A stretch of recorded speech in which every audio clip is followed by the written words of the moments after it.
Hello दोस्तों, तो आज के इस वीडियो में हम कुछ खास तरह के हिंदी वाक्यों को अंग्रेजी में अनुवाद करना सीखने वाले हैं। जैसे कि सबसे पहला वाक्य है मेरे पास पैसे नहीं है। इसी प्रकार का दूसरा भी वाक्य यहाँ पर दिया गया है, उसके पास एक कलम नहीं है। तीसरा वाक्य है तुम्हारे पास एक कार नहीं है। तो इस तरह के हिंदी वाक्यों को कैसे हम अंग्रेजी में अनुवाद करेंगे, वही हम आज के इस वीडियो में सीखने वाले हैं। देखो, सबसे पहले वाक्य में लिखा गया है मेरे पास पैसे नहीं है।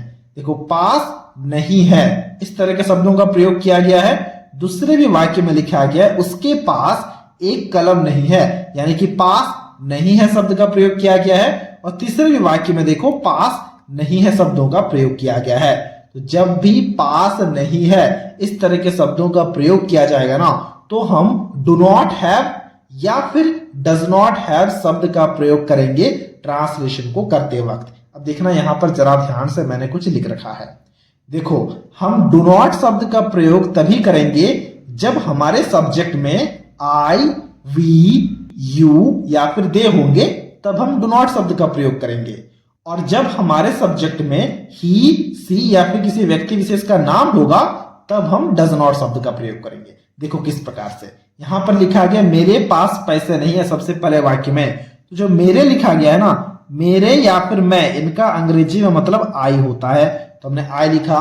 फिर देखो पास नहीं है, तो नहीं के लिए अब हमें डू नॉट या फिर डज नॉट सबसे पहले लगाना होगा। तो आई के साथ में क्या लगता है, अभी अभी हमने यहां पर देखा, देखो आई या फिर वी या फिर यू या फिर दे के साथ में डू नॉट लगता है। तो हम यहां पर लिखेंगे आई डू नॉट। ये हमारा सबसे पहला काम है, क्योंकि नहीं है लिखा गया है। आई डू नॉट मतलब मेरे नहीं है। मेरे नहीं है, क्या नहीं है, मेरे पास नहीं है। पास का अंग्रेजी में मतलब यहां पर हो जाएगा हैव, तो हमने यहां पर हैव लिखा। आई डू नॉट हैव मतलब मेरे पास नहीं है, क्या नहीं है ना, पैसे नहीं है। और पैसे का अंग्रेजी में मतलब होता है मनी, तो मैंने यहां पर लिखा money. I do not have money हो गया मेरे पास पैसे नहीं है का अंग्रेजी में अनुवाद। इसी प्रकार से यहां पर दूसरे वाक्य को देखना। दूसरे वाक्य में क्या लिखा गया है, दूसरे वाक्य में लिखा गया है उसके पास कलम नहीं है। अब उसके के लिए हम वह यानी कि ही शब्द का प्रयोग करेंगे। आप चाहो तो इस ही के जगह में सी शब्द का भी प्रयोग कर सकते हो, दोनों ही सही है, ठीक है। अब देखो यहां पर लिखा गया नहीं है, तो ही के साथ में नहीं है के लिए क्या लगेगा, डू नॉट लगेगा या फिर डज नॉट लगेगा, बताओ। देखो यहां पर ही, सी या फिर व्यक्ति के नाम के साथ में डज नॉट हमने लिख रखा है, यानी कि यहां पर भी जो नहीं है लिखा गया ना, उसके लिए डज नॉट शब्द का प्रयोग होगा। तो हमने इसके लिए डज नॉट शब्द का प्रयोग किया। ही डज नॉट मतलब क्या, उसके नहीं है। ही does not, he does not मतलब उसके नहीं है, क्या नहीं है ना, उसके पास नहीं है। तो पास के लिए हमें यहां पर हैव लगाना होगा, तो हमने यहां पर लिखा ही डज नॉट हैव मतलब उसके पास नहीं है, क्या नहीं है ना, एक कलम नहीं है। एक के लिए ए लिखेंगे, और कलम का अंग्रेजी में मतलब होता है पेन, तो हमने यहां पर पेन लिखा। He does not have a pen हो गया उसके पास एक कलम नहीं है का अंग्रेजी में अनुवाद। इसी प्रकार से तीसरे वाक्य को देखना। तीसरे वाक्य में लिखा गया है तुम्हारे पास एक कार नहीं है।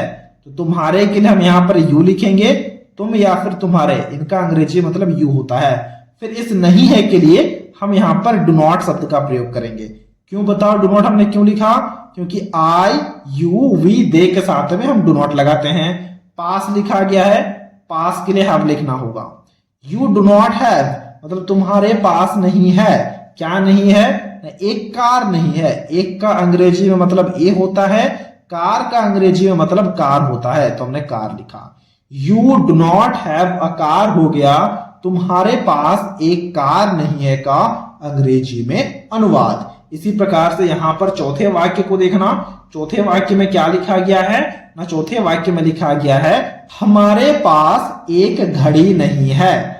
हमारे या फिर हम, इसका अंग्रेजी में मतलब होता है वी, और वी आ जाए तो इस नहीं है के लिए हमें क्या लिखना होगा ना, डू नॉट लिखना होगा। यू, वी, आई और दे, इनके साथ में हम हमेशा डू नॉट का प्रयोग करेंगे। पास है, पास के लिए हमें हैव लिखना होगा।